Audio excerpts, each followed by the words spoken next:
Today I want to show why solo play affords the best Fog of War experience. I'll be using the Pub Battles Orders rules modified for the soloist. Let us begin with the Germantown scenario. Washington's colonials are surprising Howe's British with a pre-dawn attack on the sleeping British troops camped along the road to Philadelphia.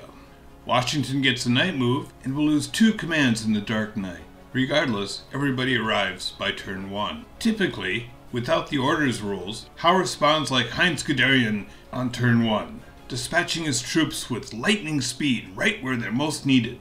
But vidi what happens when a soloist recreates the battle with the true Fog of War.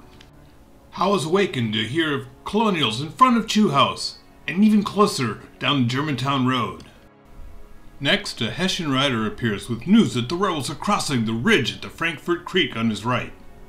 He dashes off orders to push back the rebels and secure the right flank. Notice I'm using a quill to signify his written orders. More reports are coming in, and Howe gains a fuller picture of his situation. The dragoons report a large colonial column on the right. He'd like to respond to developments on his left, but he has already issued orders. Hopefully Kniphausen or Cornwallis will arrive soon to manage the flanks.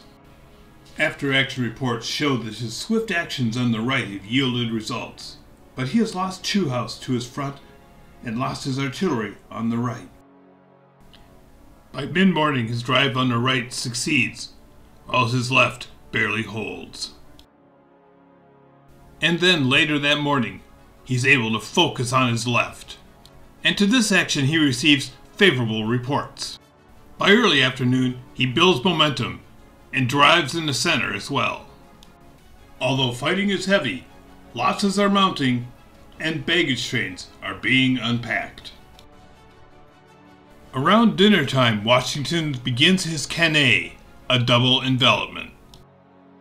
And Howe's forces are driven back. Is this the end? Hardly, although his counterattack on the left is foiled. On the right, contact is made. Although Sullivan's colonials suffer in the center, Washington saves the bags and Kniphausen falls back. As light fades, the hated enemies pounce on each other one last time.